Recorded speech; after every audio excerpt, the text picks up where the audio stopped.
Hello दोस्तों, स्वागत है आप सभी का आपके अपने YouTube channel the study zone में। दोस्तों, आज की इस वीडियो में हम बात करेंगे कक्षा 10वीं विषय विज्ञान का चैप्टर नंबर 16, जिसका नाम है प्राकृतिक संसाधनों का संपोषित प्रबंधन। यह इस चैप्टर का छठा पार्ट है और इस वीडियो में हम बात करेंगे जल संसाधन के बारे में। तो दोस्तों, इस वीडियो को शुरू करने से पहले मेरा आपसे अनुरोध है कि अगर आपने अभी तक चैनल को सब्सक्राइब नहीं किया है तो प्लीज आप चैनल को सब्सक्राइब करें, घंटी वाली बटन दबाएं तथा ऑल पर क्लिक करें। तो चलिए आज की इस वीडियो को शुरू करते हैं।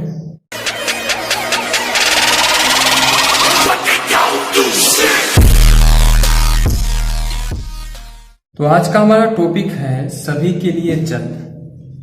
जल जो है स्थलीय एवं जलीय जीवों की मूल आवश्यकता है, जो कई प्रकार के जल स्रोतों जैसे समुद्र, नदियों, झीलें, तालाब आदि में पाया जाता है।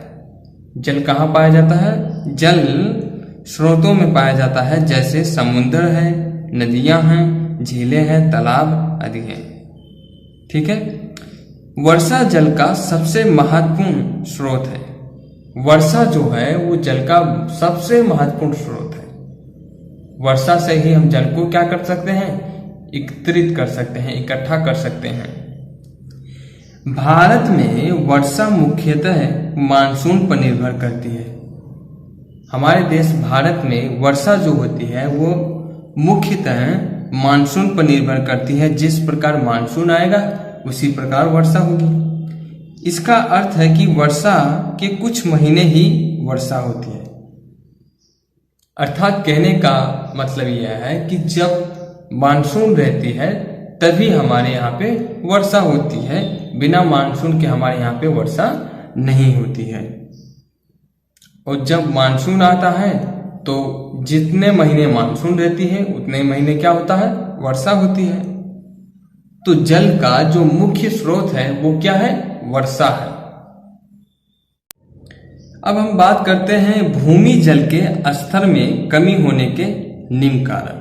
तो भूमि पर पर्याप्त वनस्पति आवरण की कमी के कारण केवल थोड़ा सा ही जल भूमि में रिस पाता है, जो भूमि जल के रूप में संचित हो जाता है। भूमि पर पर्याप्त वनस्पति आवरण की कमी।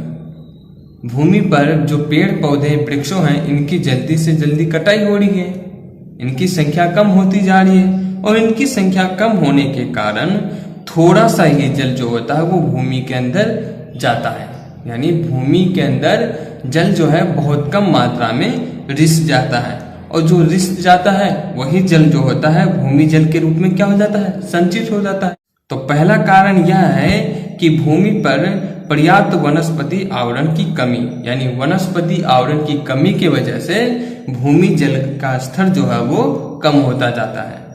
दूसरा है कि फसलों की उच्च उपज वाली किस्मों को सिंचाई के लिए जल की काफी मात्रा आवश्यक होती है। जो उच्च उपज वाले फसल होते हैं उनकी सिंचाई के लिए हमें ज्यादा से ज्यादा जल की आवश्यकता होती है। तो इस कारण भी भूमि जल का जो स्तर है वो कम होता जाता है। तीसरा कारण है उद्योगों से प्रवाहित प्रदूषक और नगरों के कूड़ा कचरे ने जल को प्रदूषित कर दिया है। बड़ी बड़ी जो मिलें होते हैं, कारखाने होते हैं, उनका जो प्रदूषित पानी होता है, उनका जो प्रदूषण कूड़ा कचरा जो होता है वे सभी जल में मिलकर जल को क्या कर देते हैं? प्रदूषित कर देते हैं। इस कारण प्रदूषित होने के कारण जल जो है वो पृथ्वी के अंदर यानी भूमि के अंदर रिस नहीं पाता है, अंदर नहीं जा पाता है। इस वजह से भूमि जल का जो स्तर है वो कम होता है, उसमें कमी आ जाती है। कारणों से भूमि जल का जो स्तर है वो कम होता जाता है। अब बात करते हैं जल संसाधनों का प्रबंधन किस प्रकार करें हम। Management of water resource. तो कई सालों से खेती तथा दैनिक आवश्यकताओं को पूरा करने के लिए बांध, कूड़ा तथा नहरों का उपयोग किया जा रहा है। जब करते थे किसान तो खेती के लिए जो आवश्यकता होती थी जल की, उसकी पूर्ति के लिए बांध का निर्माण करते थे और इसके साथ नहर का भी निर्माण करते थे। बांधों में संग्रहित जल का नियंत्रित उपयोग किया जाता है और अधिकतर फसल उत्पादन के तरीके जल की उपलब्धता पर आधारित होते हैं, यानी जल जिस प्रकार उपलब्ध रहता है उसी प्रकार जो है खेती की जाती है, उसी प्रकार की फसल बोई जाती है। अगला टॉपिक है हमारा बांध, जिसे अंग्रेजी में डैम्स कहते हैं। नदियों के जल को रोक के रखने के लिए इन विशाल संरचनाओं का निर्माण किया जाता है। नदियों का जो जल होता है इनको एक जगह पे रोकने के लिए हम क्या करते हैं, बांध का निर्माण करते हैं। ये जल को अधिक मात्रा में संचित रखते हैं। बांध जो होते हैं जल की अधिक मात्रा को अपने अंदर संचित रखते हैं और इनमें संग्रहित जल का उपयोग विभिन्न कार्यों के लिए किया जाता है। अब बात करते हैं बांधों के उद्देश्य एवं उपयोग। किस उद्देश्य से बांध का निर्माण होता है और उसका क्या उपयोग किया जाता है। तो बांधों में संग्रहित जल का उपयोग विभिन्न उद्देश्यों के लिए किया जाता है, जैसे सिंचाई के लिए हम बांध के जल का उपयोग करते हैं, विद्युत जल के उत्पादन में, यानी बिजली उत्पन्न करने के लिए भी हम बांध के जल का प्रयोग करते हैं। वर्षा ऋतु के दौरान आने वाले बाढ़ को बांधों में वर्षा जल संग्रहण करके रोका जाता है। जब वर्षा ऋतु आती है तो वर्षा होती है और बाढ़ आने की संभावना हो जाती है, तो जो बाढ़ का जल होता है उसे हम बांधों में वर्षा जल के रूप में संग्रहण कर लेते हैं, यानी उसमें हम क्या कर सकते हैं, रोक सकते हैं। चौथा उपयोग है कि जिस स्थान पर जल की आवश्यकता नहर परियोजना द्वारा अधिक दूरी तक भी जल पहुंचाया जा सकता है। जिस स्थान पर जल की अधिक आवश्यकता है वहां पे हम जल को बांध के द्वारा, नहर परियोजना के द्वारा पहुंचा सकते हैं। जहां पे जल की ज्यादा आवश्यकता है, जहां पे जल की कमी है, वहां पे हम बांध के द्वारा नहर का निर्माण करते हैं और बांध से फिर जल को नहर के माध्यम से वहां पर पहुंचाते हैं। जैसे एक उदाहरण की बात करें, इंदिरा गांधी नहर परियोजना के बारे में आपने सुना होगा। यह नहर परियोजना राजस्थान के उत्तरी पश्चिमी क्षेत्रों को हरा भरा कर दिया है। राजस्थान के उत्तरी पश्चिम क्षेत्र से यह परियोजना शुरू हुई है और वहां पे अधिकांश क्षेत्रों को इस नहर परियोजना ने हरा भरा कर दिया है। इंदिरा गांधी नहर हरिके बैराज बांध सुल्तानपुर से प्रारंभ होती है, जो सतलज और व्यास नदियों के संगम पर पंजाब राज्य में स्थित है। अब हम बात करते हैं बड़े बांध की आलोचना। बड़े बांध जो है उनकी क्या क्या कमियां हैं, क्या क्या समस्याएं हैं। तो बड़े बांध के विरोध में मुख्यतः 3 समस्याएं सामने आती है। पहली समस्या है सामाजिक समस्याएं, यानी सोशल प्रॉब्लम क्या है। इससे बड़ी संख्या में किसान, स्थानीय लोग एवं आदिवासी विस्थापित होते हैं और उन्हें उचित मुआवजा भी नहीं मिलता है। कहने का अर्थ है कि जब बांध का निर्माण होता है तो उसके लिए बहुत बड़ी स्थान की जरूरत होती है, बहुत बड़ी जमीन की जरूरत होती है।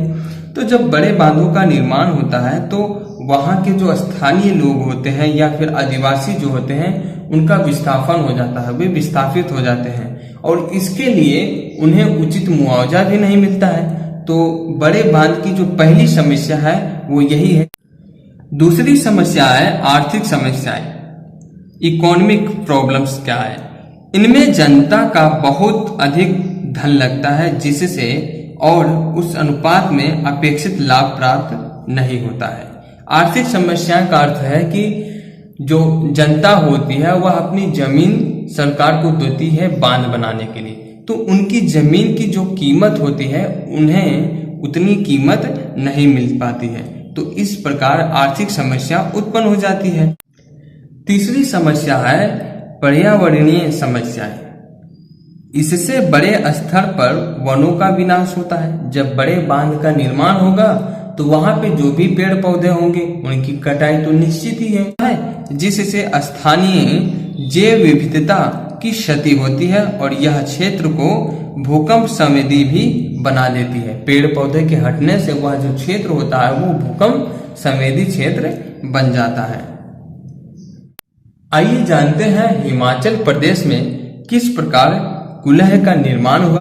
तो लगभग 400 वर्ष पूर्व हिमाचल प्रदेश के कुछ क्षेत्रों में नहर सिंचाई की स्थानीय प्रणाली का विकास हुआ। 400 साल पहले हिमाचल प्रदेश के कुछ ऐसे क्षेत्र थे जहां पे नहर सिंचाई की स्थानीय प्रणाली का विकास किया गया, जिन्हें कुलह कहा जाता है। जिन्हें क्या कहा जाता है? कुलह कहा जाता है। इसके अंतर्गत सिंचाई हेतु झरनों से बहने वाले जल को मानव निर्मित छोटी छोटी नालियां द्वारा पहाड़ी पर स्थित निचले गांव तक ले जाया जाता था। कुलह की देख रेख के लिए गांव वाले अपने स्रोत से वेतन पर 2 अथवा 3 लोगों को रखते थे। अब इसकी देख रेख के लिए जो वहां के निवासी थे गांव वाले, वो क्या करते थे कि अपनी वेतन पे 2 से 3 लोगों को इसकी देख रेख के लिए रखते थे। परंतु सरकार द्वारा अधिकांश का जब अधिग्रहण कर लिया गया तो उसके पश्चात अधिकांश रख रखाव की कमी हुई और इस कमी के कारण कुलह को बंद कर दिया गया। तो दोस्तों, आज की इस वीडियो में हमने बात किया जल संसाधन के बारे में और इसके साथ ही हमने ये भी बात किया कि बांध क्या होता है, बांध किस उद्देश्य से बांध का निर्माण होता है और बांध किस प्रकार हमारे लिए उपयोगी है। तो दोस्तों, आज की इस वीडियो में बस इतना ही। मिलते हैं नेक्स्ट वीडियो में नेक्स्ट टॉपिक के साथ। मैं उम्मीद करता हूं कि आपको ये वीडियो पसंद आया होगा। अगर आपको ये वीडियो पसंद आया है तो वीडियो को लाइक करें, ज़्यादा से ज़्यादा अपने दोस्तों को शेयर करें। और दोस्तों, अगर अभी तक आपने चैनल को सब्सक्राइब नहीं किया है तो प्लीज़ आप चैनल को सब्सक्राइब करें, घंटी वाली बटन दबाएं तथा ऑल पर क्लिक करें। इसके साथ ही दोस्तों, अगर आप यह वीडियो फेसबुक पर देख रहे हैं तो हमारे Facebook page the street zone को भी लाइक कीजिए, फॉलो कीजिए, शेयर कीजिए। तो दोस्तों, आज की इस वीडियो में बस इतना ही। तब तक के लिए आप अपना ख्याल रखिए। आपका दिन शुभ हो। Thanks for watching. Thank you very much.